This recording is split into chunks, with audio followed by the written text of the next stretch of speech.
I want to talk about something interesting that's going on in the world economy right now, and it's called financialization. It's the concept of making each individual their own economy. There's a concept in spirituality called individuation, which is the concept of each individual integrating their conscious and subconscious mind so that they become a fully integrated human. Financialization is the concept of thinking of every part of your day to day life as an economy, and you become the CEO of your personal economy. So, how it starts is you think about your metrics. So, what do you have that increases your personal value? So, things like networking or certificates, degrees, that type of thing. You also have usually some sort of device on your wrist that gives you health metrics. And then you have algorithms that gives you social metrics. And all of these things are collecting data on you. And that's where this economy is shifting, is that data collection. And because we've got algorithms and computers and AI that are becoming better at integrating that data and making it something useful, then that means we are able to wield that data in a way that affects the world at large through our own personal economy. So, part of how this works is think about, for example, that you have interests online. There are things that you like, and you get to support those things. So, say, for example, you've got a creator online that you like. So, you like them and you follow them. And they don't necessarily get money off of your follow. What they get money off of is that other companies see that lots of people follow them and then they offer them brand deals. And then those individuals are the ones that are actually the advertisers now. The advertising companies don't have to advertise. They just have to find people who lots of people follow and then let them do it.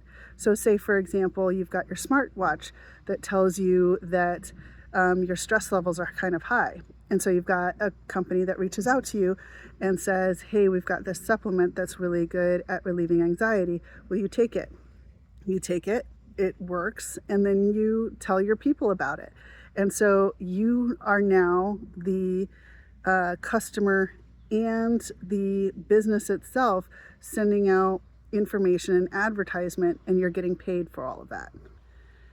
Another way to think of it is think about artists. If there are artists that you're interested in, because of social media, you can now see an artist that you like that's, a Nigerian basket weaver. You subscribe to what they're doing and sign up for their newsletter, and then they get brand deals, and then their personal economy becomes wealthier because your personal economy is now contributing to them. You're in a sort of like trade agreement. Does that make sense? And so what this is going to lead to is, as we move to more digital currency, things that are able to move through blockchain specifically. Right now, the main one is Bitcoin because it's not run by any specific government or entity. But there are other ones out there. But we're moving towards more digital currency because we're no longer tolerating, walking up to something to buy something and having it take 7 days for that money to transfer. We want instant transferring. Those are available. It requires a little bit more technology that the governments and treasuries are a little bit slow to get in on. I digress, however. The point that I'm trying to make is, as you become more of a global person, meaning you're traveling the world more, you're buying things throughout the world, even if you aren't physically traveling, you're subscribing to information and to people who live in different countries, then that means that those countries are now going to be incentivizing individuals to live there. So think about how in the tech boom era, when we were hearing about all these golden parachutes that were getting offered to employees, like, come work at Google and you get your own car, you get an apartment, you get access to a gym, yada, yada, yada. Now you've got countries that are advertising, hey, come move to Indonesia because we've got great weather, free access to healthcare, and you can have a person come and clean your house on a daily basis and free housing, that type of thing, right? Your whole family can move here for free. We'll pay for it. But all we want is access to those taxes on every dime that you make so that we feed our personal economy. Because people are migrating now throughout the world and countries can't control it. All they can do is incentivize it, try and pull the people they want to come over because people are going to move where people are going to move. So now you've got people using their personal economies to vote for the way governments are running their countries. And so you'll have people, you might live in America, but your money might be going somewhere else. And so you're booming those economies elsewhere. And so now your country has to become a more enticing place to stay, because now maybe you're living in America, but maybe Iceland is looking pretty enticing right now because they're offering some sort of incentive, like a free year of paternity and maternity leave after you have your child, that you get fully paid, all doctor's appointments paid. That's thousands of dollars. And so that can matter to people. People will move. But you're going to be seeing this more and more. Like and subscribe, like and subscribe, like and subscribe to your favorite grocery store, like and subscribe to your favorite nursery where you get all your plants, like and subscribe to your favorite YouTuber, like and subscribe to your favorite government, like and subscribe to your favorite universal currency. We're going to have an increasing amount of control over how this world economy works, but you have to understand that you do have that control. If you don't, then you're just going to feel like you're left out in the cold and that everything is requiring you to have another app.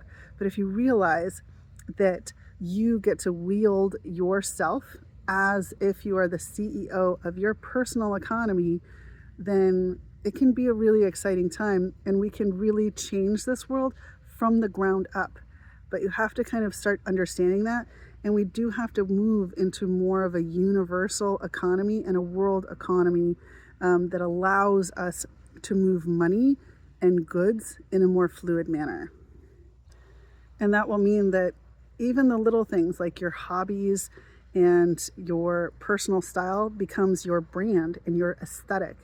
It can lead into a little bit of more of an influencer feel because you're going to be kind of advertising yourself if you have a social media platform, but you don't have to prescribe to that.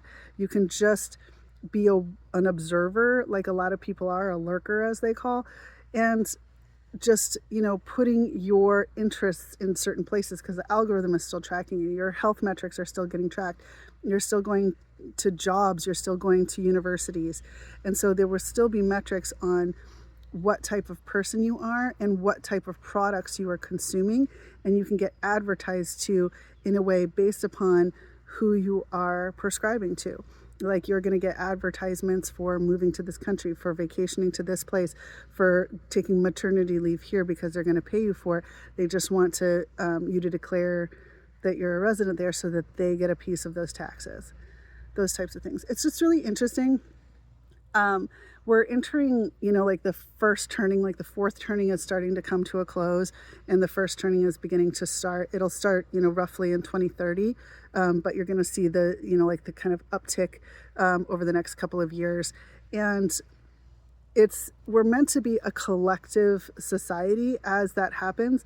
But the way we're doing it now, it's different than any other time that we've ever done it in history because we're able to be a collective and support one another by being individuals and supporting ourselves most of all.